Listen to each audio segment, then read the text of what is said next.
That intro never gets old. Hey, hey. Hey. It's fun. It's so It's just plain fun. fun. Shout out to Johnny Dynamite. Shout out to Johnny Dynamite. What's up, J Ray? What's Listen, up, party people? we here. Welcome to another episode of Q Cute Points. points. I'm Is that the singing. theme song? That's what we're going with? Sure. Okay. All right, I'm gonna let you do that. Sure, right. Once again, I am DJ Sir Daniel. Hey everybody, my name is Jay Ray, and I also go by my government of Johnnie Ray Kornegay the Third. And welcome back to Q Points, a visual podcast, our space for meaningful dialogue about the global impact of Black music. We welcome you again, J Ray. It is June. It's June. We're officially halfway through 2021 already. That is beautiful, and people are going outside and being Listen, together. It's great. it's a done data. We out here, we out here, we doing this thing. And being that it's June, we have to acknowledge three major moments in the month of June. One, it marks the beginning of Pride. So happy Pride to Happy all Pride, allies everyone. and everybody. Two, June also marks the beginning of Black Music Month.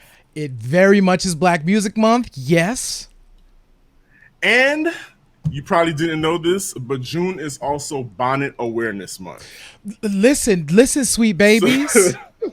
listen, welcome to the show, sweet babies. My sweet, sweet babies. I welcome you into my bosom Look right at now. where's my bonnet? We need bonnets. DJ Sir Daniel, we got to get some bonnets so we can bring A them to the bonnet show. or a do-rag or something. Yes, You all know. of the above. All of the above, because we representing ourselves as kings, but in a funky fly way as well. Funky fresh, dressed to Loving impress, ready to party. that part. Loving the t-shirt. Thank you. Shout out to DDM Shout out to in DDM. Baltimore. Absolutely. The Ballad of Omar is one. And if you haven't heard It's the a- Ballad of Omar, go get it. It is a year old. You know what else happened this week in 1993? No, what? Janet Jackson filmed the video for If. Really? Yes. Okay. If, with the iconic breakdown, the dance breakdown, which, that part right there, yep, which is a Yes. Yes, it is. sample, a sample that if you are a fan of Hitman Howie T and the Real Roxanne, it comes from the song Bang Zoom, Baby Let's Go Go. And J Ray, let me tell you something. That's a perfect segue into our topic, because during last week's show, we discussed summer anthems, Yes. including the City Girls Smash Twerkulator, Is it a which almost smash? never. Listen, I saw plenty of Instagram posts with a lot of ass shaking out in the streets. Go. It's hood famous. Boom. It's hood rich, it's hood famous, it's good to go. So the streets love it, so that's all that matters. Boom. So but that song almost didn't see the light of day due to some static surrounding the clearance of the Planet Rock sample. And then next thing you know, after the show, you and I were having this like full-blown discussion about the art and the chaos of samples. Absolutely. Sampling is one of the things, and we talked about this, like hip hop as a cultural juggernaut wouldn't be what it is today had sampling not been part of that equation in those early years to help bridge the gaps. Like sampling, there's an art to it. One of the greatest samplers ever, in my opinion, is Q-Tip. Those A Tribe Called Quest records are chopped and beautiful and full of everything you want, and it is what sampling should be. Now, since you brought this up, if we're going to talk about chop masters, we cannot not bring in DJ Premier. We cannot. Primo is the master of chops. Come on, Absolutely. Listen, That's the chop master right there. So Boom Bap I King. agree with you. I agree with you about Kamal, about Q-Tip. Absolutely. But Primo is Primo. Yes. And the scratches on, just some of the most legendary scratches that are also like their own kind of bridges and hooks. Like he's just so good. So shout out to DJ Premier as well. The toughest out there. So by definition, a sample is using a portion of a pre-existing recording in your musical composition. So it could be a drum pattern, horns, it could be vocals. And so here's a funny story. When I was in high school, every Sunday night, and I went to high school here in Georgia. Every Sunday night, I would tune into the Rhythm and Vibe show with Randall Moore and Talib Shabazz on WRAS, which is Georgia State University's radio station. And so it was 4 hours of nothing but hip hop. Like you couldn't get, they weren't playing hip hop like that on the big station, Right. here in Atlanta. You had to go to the underground stations, the college stations to get your hip hop. So anyway, from the early 90s until the early 2000s, like they were the hip hop staple here. And one of my favorite segments of theirs was a segment called Sample Clearance. Okay. And so what they would do is they would play a current rap song and then immediately follow it with the original composition. Hot. And then the callers would have to call in with the correct name and title of the song, and you win a prize. Nice. You win a prize.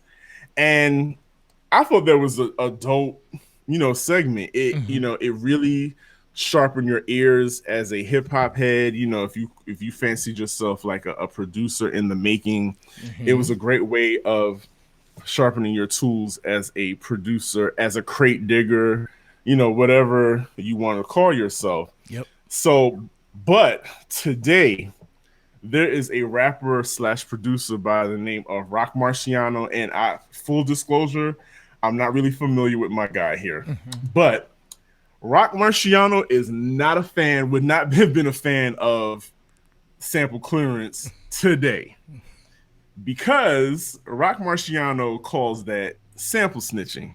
Do we have that clip ready? We do have a clip. What you think about that, J. Ray? So this is an age-old conversation. Premier, who we just mentioned, talks about this. If you go back and you listen to, I think there's a interlude on Moment of Truth where Premier talks about this very thing, where he's just like, stop telling people what folks are using, right?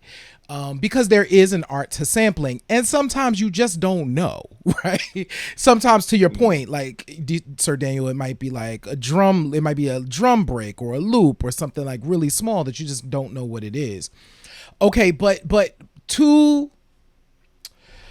here's my thought. As a creative, and as someone who works with creatives and manages creatives, I think it's one of those situations where if you get caught doing this, you just got to pay. Like, listen, folks, these musicians have put their blood, sweat, and tears into creating a piece of work.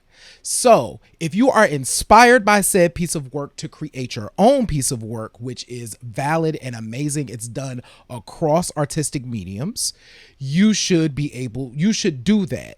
But just know that if that thing that you do gets really big, they coming, and you need to be prepared for the fact that they're coming. And it's okay that they come, because you want to get your coin just like they want to get their coin. So, but I think I guess there are folks who like specifically go out and point out specific things. I think that's ridiculous. Like, unless it's the creative that created the thing and they're like, whatever, or something, or there's some connection. The point is, yeah, folks need to get paid for the stuff that they created. So I didn't realize. Well, I did realize because, like I said, Premiere talked about it. But folks going to talk. Folks going to talk. That's what's going to happen. People are going to talk because people get excited. Sir Daniel, you just talked about the show where they had a section called sample clearance, where you play a song and then you play the song that part of that song might have been derived from. As a music head, that is the most amazing thing in the world because you're like, oh my God, that came from that. That's hot. That producer right there just did something dope. I respect that. But yeah. Absolutely. And I think it's also a part of you want to be first. Like, Right. oh, I remember it's like, a pair of new sneakers. I got these first. Well, I know where this sample came from first, and I got the vinyl. It's bragging rights. Yep. But to your point, to Rock Marciano's point, if it is declared that you have infringed on somebody's copyright, which is really what it is, copyright infringement, Boom. they are coming for you. And J Ray, there's a few songs and whole catalogs that never saw the light of day due to failed clearances. Example number one, 2018. Nicki Minaj dropped her Queen album, and she was on Funkmaster Flex's show talking about this dope collaboration. Ooh, excuse me, y'all. This dope collaboration that she has with a legendary, iconic artist, and this is going to be the summer jam of 2018. And I think they dropped a couple bombs, and it was a song that was called "Sorry." Sorry. Which sampled Tracy Chapman's "Baby Can I Hold You." Now, here's the thing: all my reggae dancehall fans out there, that a reggae artist by the name of Foxy Brown back in the mid '80s, early '90s, did a song called "Sorry" that replayed was a reggae version of "Baby Can I Hold You Tonight," and nobody said anything about it. So I think maybe Nicki and Nicki's team were thinking, we're sampling this record. We're recreating this record. So, but when they found out it was actually Tracy Chapman and sent in the request, Tracy Chapman politely said No, guys, thanks. Take this song off of your album and hand over $450,000 in copyright infringement settlement, so that track never saw the light of day. And I heard it. I heard it in passing. It was cool. It could have been a moment for Nicki, and it may have, taken that album to another place. We don't know. But what we do know is that Tracy Chapman ultimately says no, ma'am, and took her sample back. Nope. And that's not the only project that this has happened to. No, there's a very famous, the biggest pop star in the world, y'all, this has happened to. So we are, in fact, talking about the Queen Bee, Beyonce. Okay? Beyonce. So it can happen to anybody, everybody. It happened to Beyonce. If it happened to Beyonce, right? The B-Day album, absolutely. So back in 2007, Beyonce was, of course, building her empire and decided that she was going to do a deluxe version of B-Day. Awesome. Who doesn't want that? It did include, though, a song. It was called Still in Love, Kissing You. So it took inspiration from Des'ree's Kissing You, which was on the Romeo and Juliet soundtrack. It was like 98, so it was like a song. And so team did the thing. Same thing that Nicki's team did. Send in the request, do the thing, but here's the thing. Here's the gotcha. They sent in the stuff and dropped the album before the stuff was cleared, though. Exactly. And that's where the no-no happened. A big no-no. And can I say, remember, this is when physical copies were a thing. Physical CD copies. This deluxe edition included a DVD with a video that she shot. And I think Beyonce was clearly a fan of this song. Huge And fan. she said in her creative process, sometimes she just creates songs just because she loves them, Mm-hmm. and she wanted to sing it. And the people, the team around her was like, this is hot. Yes. This needs to be on the album. And like you said, they they were a little too quick on the draw. Yep. And so what happened? Yeah, they had to pull the deluxe edition, y'all. So they literally had to stop selling a already released record and pull it. So if you here's the gag, right? If you go to Spotify right now and type in "Still in Love Kissing You," you don't get that song because it's not ever going to be anywhere. It was pulled. And so, yeah, sample clearances. As a person who manages a singer songwriter, sample clearance is so important. I have been literally in front of my computer caught with, what is this that's on the list of things that have been, like, you know what I'm saying, asking questions, like making sure that the email was responded to, that nothing is that got missed, because you want to make sure that, and for me, for my client, I want to make sure that my client is getting what my client needs to get. And the only way to do that is you got to pay attention to stuff like sample clearances being properly cleared. Well, the royalty network made sure that they collected did. $150,000 in damages. I keep bringing up this money because I want y'all to realize this stuff is expensive. It can get really expensive. Yeah, yeah. You mentioned well, you mentioned platforms, streaming platforms, right? Yep. Mm-hmm. Another group that you will never hear on a streaming platform, And is cry about it, y'all. Cry about and it. it's terrible, the legendary hip hop group De La Soul. Their entire catalog, like from 3 Feet High and Rising, Balloon Mind State, De La Soul is dead. Yep.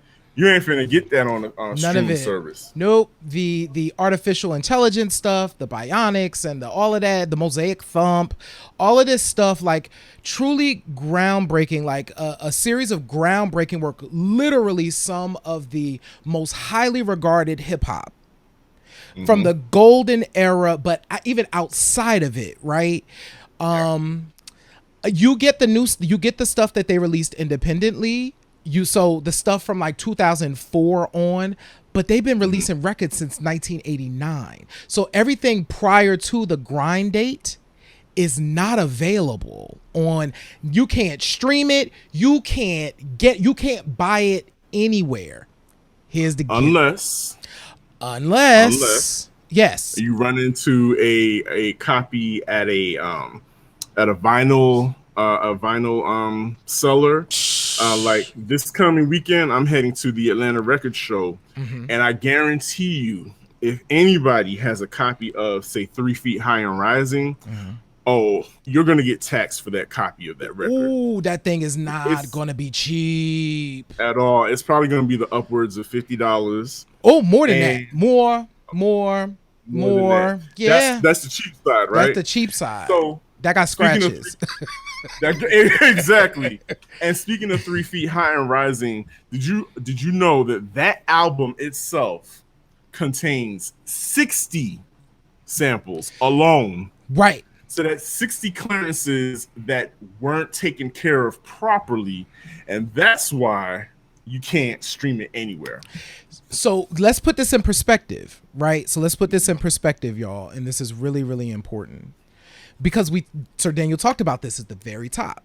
Samples are a lot of things. So when we're talking about clearing a sample, you might have one song where that beat maker was like, I want a piece of this and a piece of that and a piece of this to make up this song, right? So yes, you had to clear all of those things. So the label that they were signed to at the time, and this is Tommy Boy's, so this is very well known, they did not handle the sample clearances for the De La Soul records properly, and as a result, they literally cannot put the catalog up. So many moons ago, I guess it's probably a decade ago now, De La Soul was like, we just gonna put everything up for free. Like you could just download the catalog for free. And so people ran to the interwebs because it was the only way you're gonna get. It was the only way they could get it out there. And it was like for this window of time, you could literally go and get like just go get whatever you want. You know what I'm saying? I don't know if you remember that, but I do specifically remember there was like this big like, listen, De La Soul's catalog is online for like today, so go get it. So get it now, or else you just won't be able to get it unless you come across it. Yep. And pick it up off of somebody's nana's garage sale. But I also want to remind you, speaking of anniversaries, May 27th marked the 24th anniversary of the Notorious B.I.G. tribute, I'll Be Missing You, by Puff Daddy featuring Faith Evans. And you want to know what's so special about that song? Legend has it is that Sting, of the leader of the iconic band, The Police, earns about $2,000 a day. Man, can you imagine $2,000 a day for the past 24 years? Because he receives 100% of the royalties because from that song, because the samples were never cleared. Yeah, man, never cleared. Can you believe that? I can believe it. I can believe it. We talked about Planet Rock last week, and so one of the things that had to happen back then was Bambaataa had the agreement was made with Kraftwerk that they would get paid $1 for every unit sold. So this is the world, right? So this is how different the world is today. We were talking about units sold, so that means physical products, right? So for every physical copies, these records that we have behind us, right? So that was the equivalent to.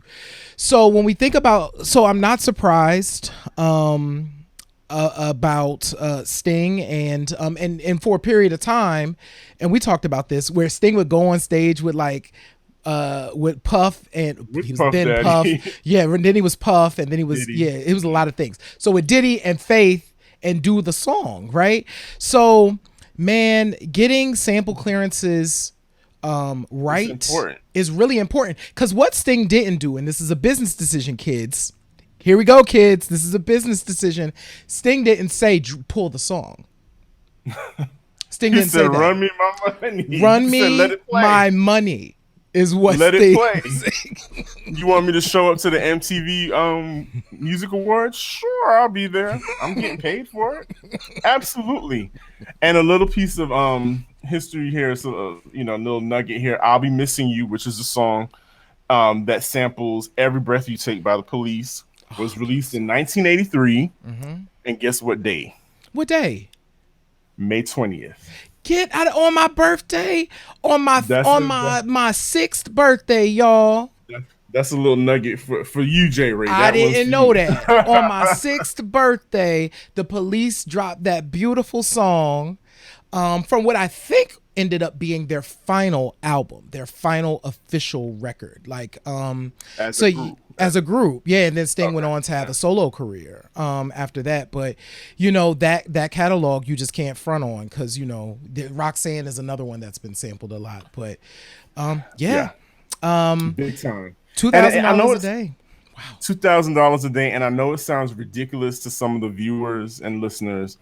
And y'all might be asking out there, why sample in the first place? And that goes back to the discussion that you and I have had on several occasions, that sampling goes just beyond just making beats, right? Yes. Sampling, the art itself, acts as a bridge between generations. Absolutely. It gave us Gen Xers something to bond with our boomer parents, right? Yep. And not only that, sampling is the foundation of rap's major hits. There are a few that we're going to talk about right now that they took hip hop as a culture and a music genre to a whole nother level Yep. because of the art of sampling. Absolutely. Um, and the first song that we can talk about is which is probably the first biggest major rap hit from Absolutely. the first major rap Rap label, label. Yeah. Rapper's Delight, Rapper's by the Delight. Sugar Hill Gang. Absolutely. Just um a huge hit of a song. There's so much history around that song. We could take a show just talking about the history of Rapper's Delight. We're not going to do that today, but The it's a history of the, Sugar Hill Records, baby, period. the history of Sugar Hill Records needs, oh my God, there's probably artists that would call us and be like, I have stories, call me. But They but still owe me they money. still owe me so much money. But that that particular song, so I was young. I think I was 3 when that song came out. So I can't say that I have a memory of when Rapper's Delight hit, but it's such a ubiquitous song that it feels like it has always existed. Same. Yep. Yeah, it's one of those It just feels tracks, like man. it's always been there, right? At Yep, every party. absolutely. And so when we think about, okay, so let's, Sir Daniel. So there's an interesting tidbit that I didn't know about this song. So I always just assumed it was a sample. You was telling me like it's actually not a straight sample. What did they do that was interesting with this one? So the genius that Sylvia Robinson was, and she was a genius. Like, she was gangster with it, but she was Gangster. a genius. She assembled the Sugar Hill Gang, which is a whole nother story of rappers. She assembled this rap group, and when they went into the studio to record Rapper's Delight, typically what rap crews would do is they would have the DJ just looping the break, right? On turntables, like just bringing it and dropping it on the one at the same specific spot on the record. So it sounded like a continuous beat. And that beat was the bass line for Good Times. When it breaks down, you hear that don't, don't. So they kept that, the DJ would keep that going. But Sylvia said, you know what? I don't need any mess ups. I don't need anything messed up during this recording because recording probably costs a lot of money. And then back then they were doing it on the reel, so they want to make sure they got a good sound. She had a band replay the hit by Chic. We gotta mention Now Chic, Rogers and Nile Bernard Rodgers, Edwards, what's up, y'all? Legends. and Legends, and they replayed that riff of Good Times, which is now today the biggest hit. You know, one of the major rap songs that took hip hop to the next level. And it's wild. It's just one of those things. But then if you fast forward to the 90s, the early 90s, we are in full effect as a culture. And here comes this brother from Oakland, California, Yeah. who had been bubbling on the scene since about 87. Yep. But it took 1990 when he released You Can't Touch This to just completely Out of here. out of here. It was, that song was everywhere. MC Hammer, of course, I'm talking about MC Hammer, released You Can't Touch This in 1990. It earned him a Grammy for Best R&B Song, which is weird, and he earned a Grammy for Best Rap Solo Performance. He also got nominated for Best Record of the Year at the Grammys in 1991. He won Best Rap Video and Best Dance Video at the 1990 MTV Music Video Awards. The song peaked at #1 on the Billboard charts in several countries. It was huge. Not just here in the United States, in several countries around the world. Yeah, man. So, I mean, and what's the mainstay of that song? What's the main part of that song? Where does it come from, J. Ray? Baby, listen. Rick James, classic from Street Songs, Super Freak. And if you remember that, first of all, that was huge for Rick. That song was already big. Like, the song was already big.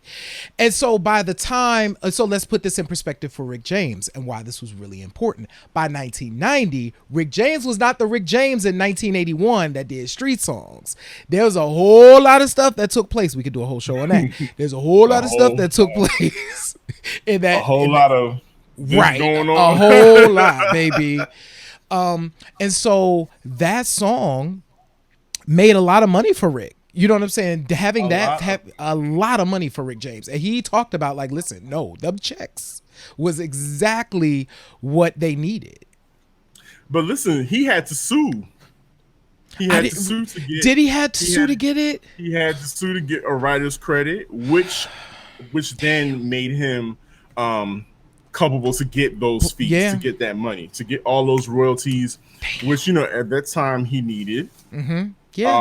So they pull, of course, and I can only imagine how much money this costs outside of the money it costs to give back, to pay back royalty fees. Like, what did it take to pull physical copies of albums, records, CDs, cassettes, pull them, repackage them, and put, you know, just so that Rick James' name could be included in the writer's credit? That sounds like a lot of money too. It sounds like a lot of money, but here's where that comes in, and that's really interesting. I was watching something really recently, and it was an interview with somebody, and they were saying, you know, that's when CDs was really expensive. What they were alluding to was the fact that the markup on CDs was so high that the music industry was making money hand over fist on this physical product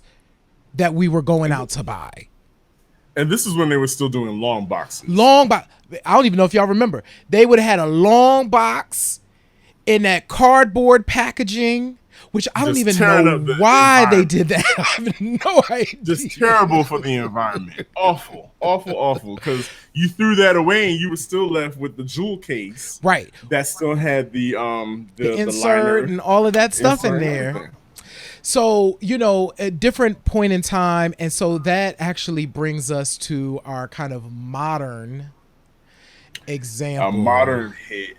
Which is funny because it sounds, this next song, it kind of strays away from rap because Robin Thicke is not a rapper. No. However, because of the impact of hip hop music, that led to the marriage between super hip hop producers working with everybody. Yes. Singers, rappers, you know, classical art, everything.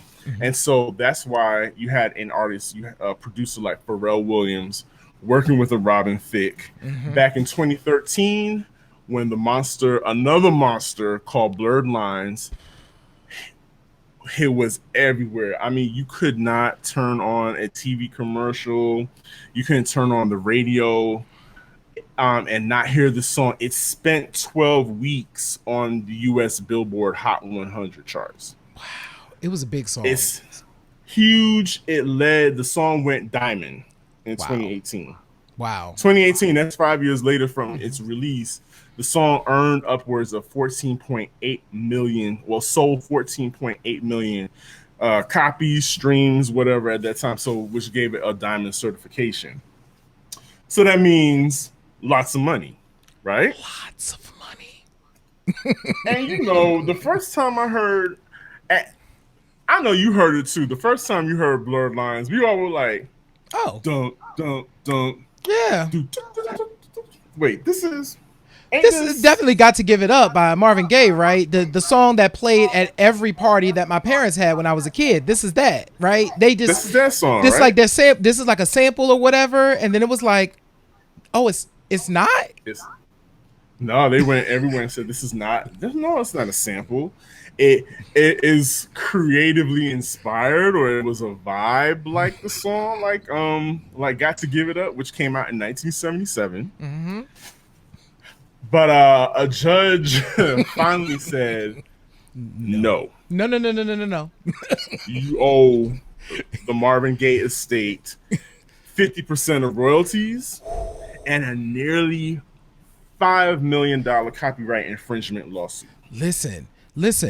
Okay, so this is when that song came out. When that song, I was in the club, and it surprised me based on the music that was playing that Marvin Gaye came on. And Okay. then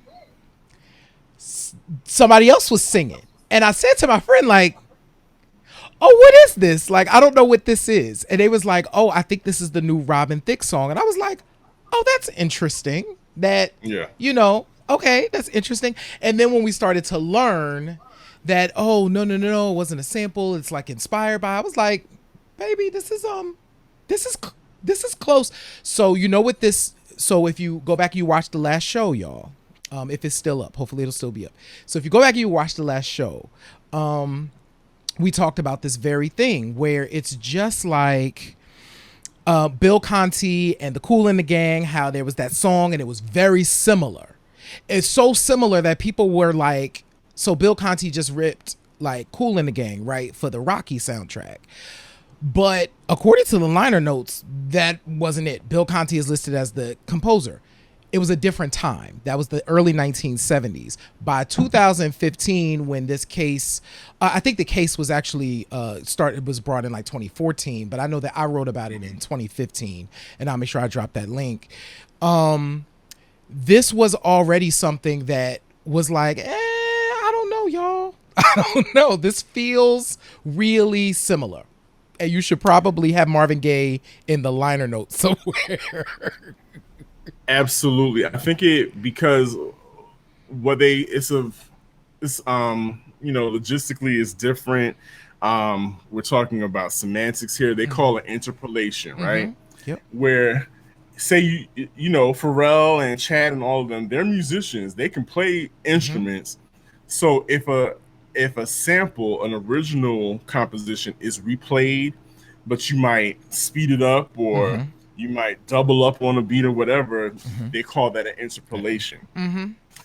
But that'll still cost you. That'll still cost you. And there was a period of time in music where we could go back to some old hip hop CDs and you will see interpolation of X song.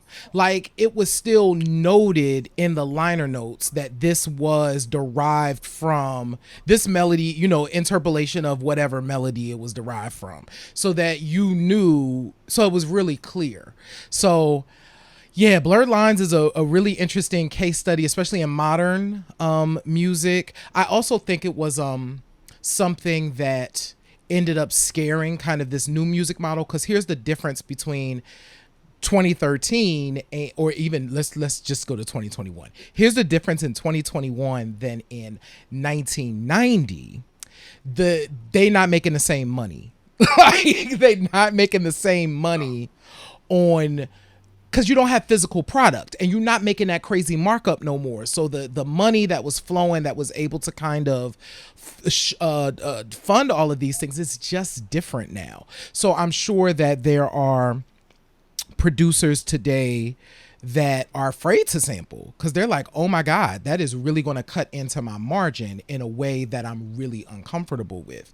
And I would, and I think I would add, but I think it's really important that we rebuild some of those connections, because I feel like there is the point you made earlier. We were able to relate to older music because it was it gave us a context to enter the conversation. So I was then able to go back to tracks from the 60s and the 70s and listen to them with fresh ears and be like, oh, this was dope then.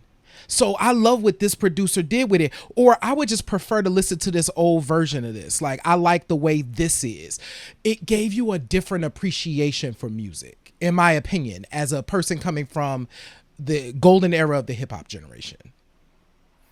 And I would go further to say that the art of sampling allowed for a lot of the artists that were sampled, a lot of black musicians especially, that came up in the era that were robbed. They got robbed blind by Ooh, these contracts. they did. They didn't make a lot of money during their heyday, but here we come along with these kids and revitalize your work of art.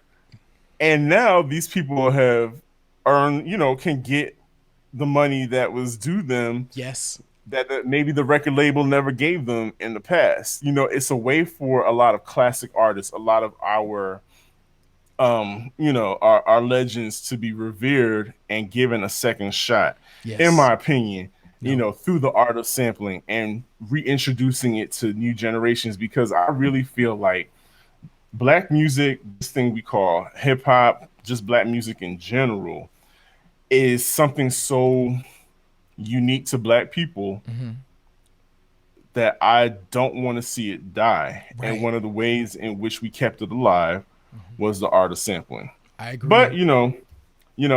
and that's not, we're not putting down anybody, because I get it. All those numbers, $5 million. I wouldn't want to come up off of Right. $5 million because of a mistake that somebody didn't check and say, "Oh, this needs to go to this publishing house for clearance." But the music itself is, if I drop it, something that I drop on the turntables and it gets the floor packed, you can't buy that No. feeling No. from a DJ's perspective or the person on the dance floor. You can't Yeah. buy that. So, Sir Daniel, what are a couple, two, three of Okay. your top joints that get the party Mm, started that contain samples from your perspective? okay. So I'm gonna say "Hypnotized" by Notorious B.I.G., My God, yeah. which samples Herb Albert's "Rise." From the beginning of the oh, that's that makes you automatically, it just sends a jolt through your body, and people just start dancing. When that first came out, the Yeah. party was crazy, especially, and especially since it dropped Yeah. shortly after After he Big Pat died. was not Yeah. passed, was Was killed. killed. Yeah, was murdered. It gave it just the energy behind that. It made people party even harder. So Yes. that definitely comes to mind. That's one of my favorites.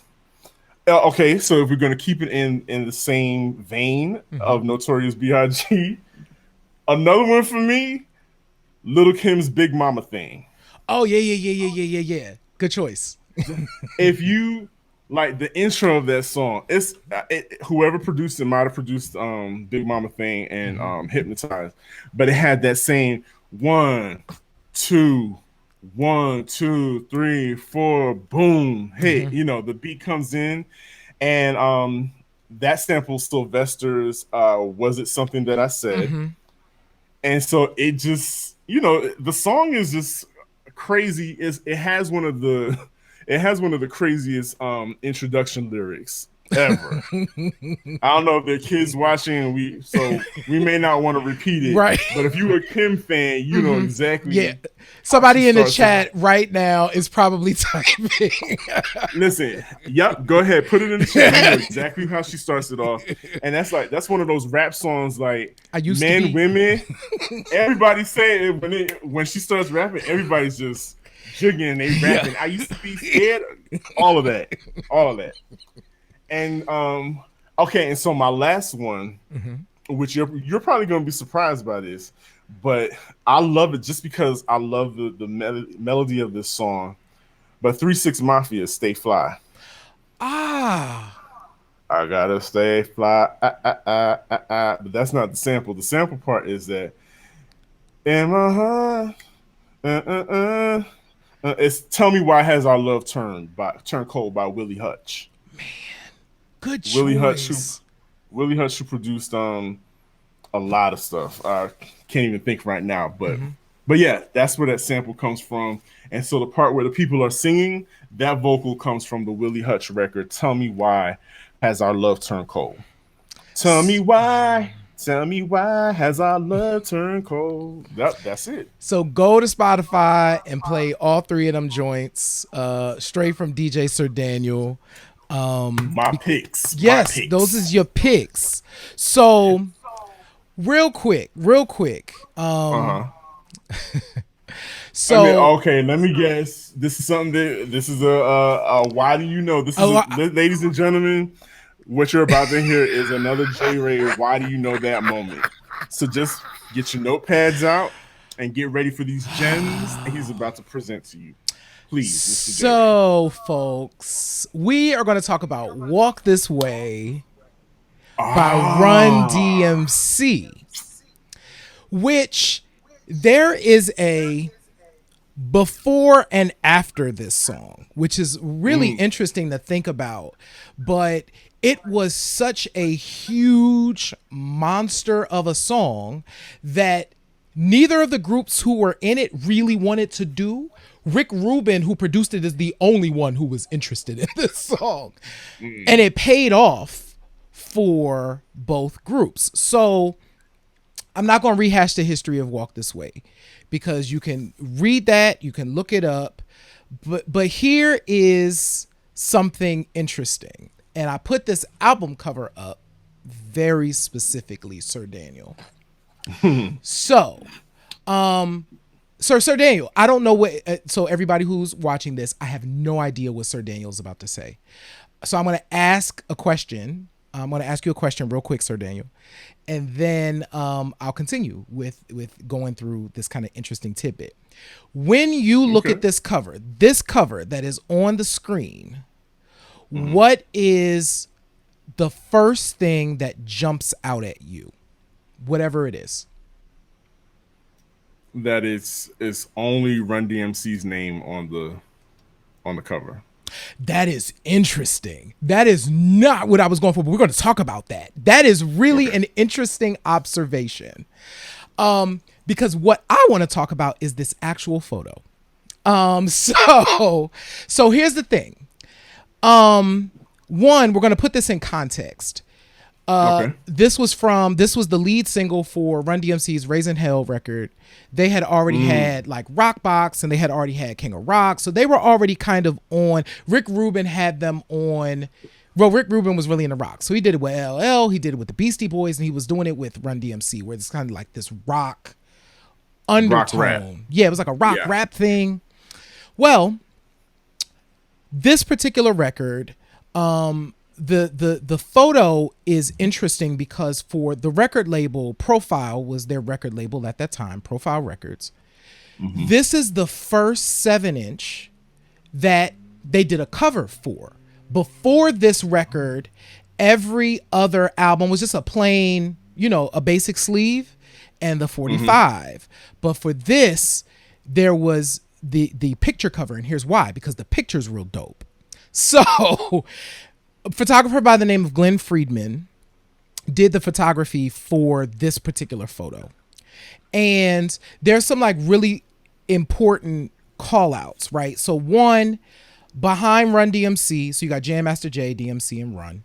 Behind them, you see Hollis Town. So they're, of course, from Hollis, Queens. Hollis, You know where Queens. they Yeah. from. They from Hollis, Queens. So it got Hollis Town behind them. They just found a wall. Got Hollis Town behind them. They kind of like, it's almost perfectly arranged. I think it was purposefully arranged. The thing on them that you pay attention to is their Adidas. Like, it's on purpose. Yeah. They want Crispy. you to see the 3 stripes, and they white and they crispy because Run DMC repped Adidas, like top to bottom. So that was all strategic. They actually became the first rap group with an endorsement for sneakers. So when we talk about Yeezys today, Run DMC pioneered that. So Totally. listen, let's just call it what it is. Like, they pioneered that. Here's what's Absolutely. interesting. So this cover, dope as it is, it's iconic. It's like, this is going to be the 45 cover for this. Profile Records paid Glenn $100. They paid him $100 for And I this can tell you that a copy of this probably goes for more than $100. copy of this right now, I'm sure if you got the original, I'm sure goes for more than that. They paid him $100. So here's what happened. Glenn was not happy about this because even then, and this is 1986. It's like, oh my God, like this is a dope cover. Y'all are going to use it. Like this is really good. You're going to give me $100 for this. And that's exactly what they did. So he wasn't happy and he told Run, here's the dope shit. He's quoted, this is, I found this quote online and he said, I told Run what the label did to me. He said Run reached in his pocket and peeled off 4 $100 bills and dapped them up. So Run picked up the tab for this cover, essentially. And so putting this in the context of sampling, right? So this song, of course, includes the iconic sample from, which we're about to talk about in a minute because you brought up something interesting, from Aerosmith. But what we're really talking about is artists getting paid for the work that they do. That's ultimately what we're talking about. And even this photographer at that time in 1986 was like, $100 is not what y'all should be peeling me off for this cover. So I want to end that there because I know we're getting close to time. The other important thing. Can I say real quick? Go ahead. Just real quick. Something else I noticed in this picture. Run looks like he's reaching for the hammer right now. He does look like he's reaching for the hammer, right? Like he's about to cock back and blow somebody. And Jay is like, no, don't do it. DMC. So the other important thing. This was a different sort of collaboration in that it was new. So Aerosmith, they're on the back. So if you look at the back side, I didn't put that here. They're listed as the sole writers of the song, which is interesting because Run and DMC have lyrics on the song, but the writers are listed as just Steve Tyler and Joe Perry. I think it's Joe Perry. I think I got. Yeah. Don't ding me if I got that wrong. But anyway. So it wasn't a thing that they did. They didn't put featuring Aerosmith on this, even though if you flip it over, it just says that Steven Tyler and Joe Perry. I think it's Joe Perry. Yeah, perfect. I did my Googles. It's perfect. Thank you. They appear courtesy of their label. I think it was Geffen at the time. That's all they got as like a credit. So I just wanted to pull this up and talk about, that cover and kind of what happened with the photographer as we think about folks getting paid and samples and stuff like that. So there is one thing we have to do, though, before we close out. We got to talk about DJ Sir Daniel. We have to talk about there are some tweets that have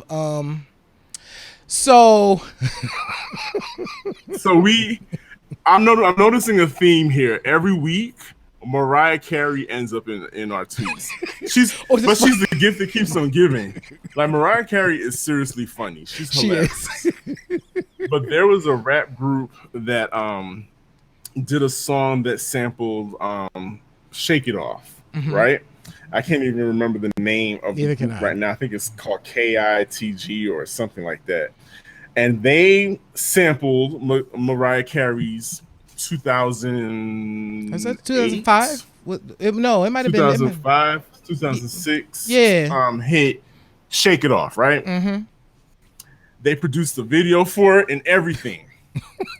And this video is full of gangs and guns and ski masks and foolishness people stunting on it.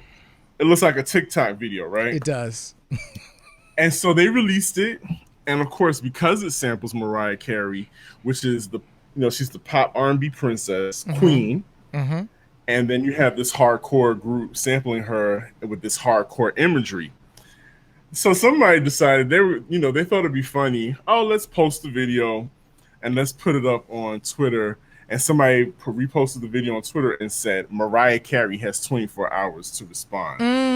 Now, Mariah Carey, being the clapback queen, said, How about y'all have 24 hours to respond to my lawyers? Within the next day, Hey, that song is gone. That gone. song was taken down. You never heard of them again.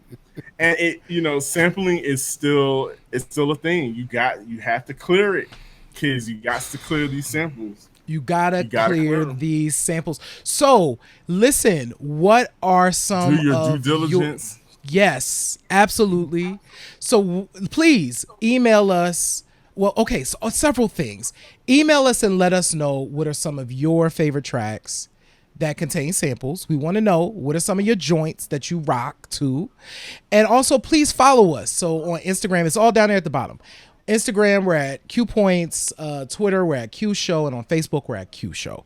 Follow us everywhere and tell your friends to follow us. Tell your mom to follow us. We're wholesome.